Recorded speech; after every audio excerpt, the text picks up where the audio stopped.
छत्तीसगढ़ में आरक्षण संशोधन विधेयक को लेकर राज्यपाल अनुसुईया उइके का बड़ा बयान सामने आया है।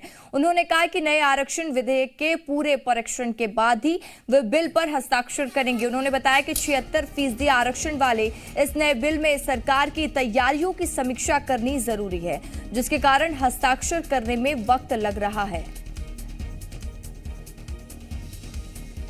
तो 58% की पूरी चीजों को मैं जब तक देख लूं, समझ लूं सरकार की क्या तैयारी है ऐसी परिस्थिति में, नहीं तो ये 2012 का और फिर अभी आकर ये परिस्थितियां हैं। कोर्ट से अगर किसी ने स्टे ले आया, आज मैं साइन कर दूं, कल कोई कोर्ट में चला गया तो सरकार से मेरा पूछना मेरा कर्तव्य है कि आपकी क्या तैयारी है। ऐसी परिस्थिति में आपके पास सारी जानकारी के तौर पर जिस आधार पर आपने किया है, तो क्या मैं इस सब चीजों को आकलन नहीं करूंगी। छत्तीसगढ़ में आरक्षण संशोधन विधेयक को लेकर राज्यपाल अनुसुईया उइके का बयान आपने सुना। उन्होंने कहा है कि नए आरक्षण विधेयक को पूरे परीक्षण के बाद ही बिल पर हस्ताक्षर वो करेंगी। उन्होंने बताया कि 76% आरक्षण वाले इस नए बिल में सरकार की तैयारियों की समीक्षा करनी भी जरूरी है। किस तरीके की व्यवस्था रहेंगी, तो तमाम हर पहलुओं से पहले वो जांच करेंगी, उसके बाद ही बिल पर हस्ताक्षर करेंगी, जिसके कारण हस्ताक्षर करने में वक्त लग रहा है। ये जानकारी अनुसुईया उइके ने खुद दी है। तो 58% आरक्षण को हाईकोर्ट ने रद्द कर दिया था, जिसके बाद लगातार आदिवासियों में नाराजगी देखी जा रही थी और आरक्षण की मांग उठ रही थी, जिसके बाद विशेष सत्र का आयोजन किया गया, इस बिल को लाया गया और उस दौरान राज्यपाल ने ये कहा था कि जैसे ये बिल आएगा और बिल पास होता है तो मैं हस्ताक्षर कर दूंगी, और किया था कि इस पर ध्यान दिया जाए, और ये बिल आ भी चुका, जिसके बाद अब एक ही हस्ताक्षर बाकी है, वो है राज्यपाल का हस्ताक्षर। हमारे साथ जी मीडिया संवाददाता सत्यप्रकाश लाइव जुड़ चुके हैं। सत्यप्रकाश, संशोधन विधेयक आरक्षण का मुद्दा लगातार छत्तीसगढ़ में गरमाता रहा है, और जब ये बात हो रही थी तो अनुसुईया उइके ने भी कहा था कि सरकार जैसे ही बिल लाएगी वो हस्ताक्षर कर देंगी, लेकिन बिल जैसे पास होता है अब अलग पहलू आ रहा है सामने। अब अनुसुईया उइके का ये बयान आया है कि वो हर पहलू से पहले जांच करेंगे, उसके बाद ही बिल में हस्ताक्षर करेंगी। बिल्कुल, और तब जबकि बिल विधानसभा से पारित हो गया, उसके बाद जो वरिष्ठ मंत्री हैं वो राजभवन गए थे और राजभवन जाकर उन्होंने ये निवेदन भी किया था कि बिल पे हस्ताक्षर कर दिए जाए। हालांकि राज्यपाल अनुसुईया उइके जो हैं वो लीगल टीम जो उनकी थी उनके साथ विचार विमर्श कर रही थी, और जब उसके 2 दिन बाद भी उनसे पूछा गया था, सवाल हम ही लोगों ने पूछा था, तो उनका यह कहना था कि सोमवार तक उनको ये लगता है कि सोमवार तक वो हस्ताक्षर कर देंगी, क्योंकि लीगल टीम के कुछ लोग वैवाहिक छुट्टियों पे भी हैं इस वजह से।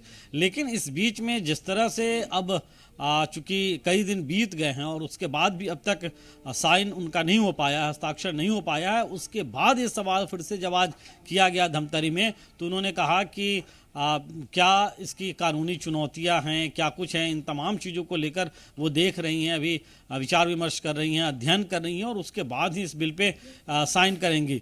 मतलब कि समझिए, ये मानकर चलिए कि अभी इसमें वक्त लग सकता है, क्योंकि उन्होंने इसका भी जिक्र किया कि 98% आरक्षण वाला जो मसला था वो भी कोर्ट में जाके किस तरह से जो है वो फंस गया, और अब तक की जबकि 76% के आसपास आरक्षण का बिल विधानसभा से पारित हुआ, और इस पर अगर उस हस्ताक्षर करती हैं तो क्या कोर्ट में स्थिति इसकी रह सकती हैं, इन सब तमाम चीज़ों को लेकर वो राय मशविरा कर रही हैं, अध्ययन कर रही हैं। कुल मिलाकर कहें तो जिस तरह से पिछले दिनों में चाहे संसदीय कार्य मंत्री रविंद्र चौबे का बयान आया था, उन्होंने बिल पे साइन होने में जो देरी हो रही है उसको लेकर जो उनका बयान आया था, उन्होंने कहा था कि उन्हें उम्मीद है कि जल्द हो जाना चाहिए। इसके अलावा सीएम भूपेश बघेल का भी बयान इस मसले को लेकर आया था, लेकिन अब उस बीच में जिस तरह से अभी अब ये क्लियर नहीं हो पा रहा है इस बयान के बाद राज्यपाल अनुसुईया उइके की कब तक हस्ताक्षर होंगे, मुझे लगता है कि सियासी तौर पर यह मसला और ज़्यादा गर्मा सकता है। ठीक है सत्यप्रकाश, आप हमारे साथ बने रहिए, आगे की और भी अपडेट हम आपसे लेंगे। तो इस वक्त की एक और बड़ी खबर मैं आपको बता दें कि अभी भी शिमला में ही रहेंगे सीएम भूपेश बघेल। सीएम भूपेश बघेल का आज रायपुर लौटना कैंसिल हो गया है। कल कांग्रेस विधायकों से 1-to-1 चर्चा की थी सीएम भूपेश बघेल ने, 3 दिनों से हिमाचल प्रदेश में है सीएम भूपेश बघेल। तो आज वो रायपुर लौटने वाले थे, लेकिन अब वो हिमाचल प्रदेश में कुछ दिनों तक रहेंगे। हिमाचल प्रदेश के सीनियर ऑब्जर्वर हैं सीएम भूपेश बघेल।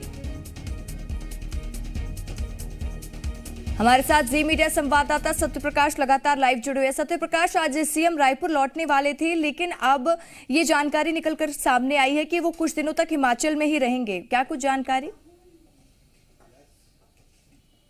बिल्कुल, दोपहर 2 बजे मुख्यमंत्री भूपेश बघेल का रायपुर लौटने का कार्यक्रम था और एक कार्यक्रम तय हो गया था, लेकिन उस बीच में जिस तरह से राजनीतिक घटनाक्रम, राजनीतिक परिदृश्य बदलते रहे हैं हिमाचल प्रदेश के, ऐसा माना जा रहा है कि उन वजहों से सीएम भूपेश बघेल जो है वो हिमाचल प्रदेश में ही रहेंगे, क्योंकि उनके आना कैंसिल हो गया और इस बाबत जो है वो शेड्यूल भी जारी कर दिया गया है। तो मुख्यमंत्री भूपेश बघेल कम से कम आज तो हिमाचल प्रदेश में रहेंगे ही। शिमला में जिस तरह से कल बैठक हुई है, विधायक दल की बैठक हुई थी, चूंकि सीनियर ऑब्जर्वर हैं सीएम भूपेश बघेल, तो उन बैठकों के बाद उनकी चर्चा भी हुई थी विधायकों से।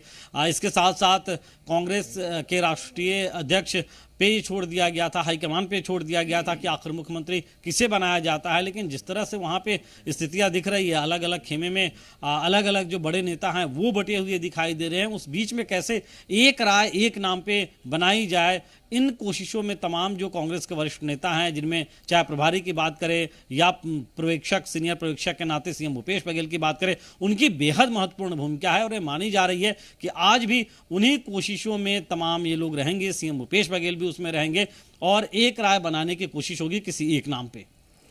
ठीक है सत्यप्रकाश, तमाम जानकारी के लिए बहुत बहुत शुक्रिया आपका।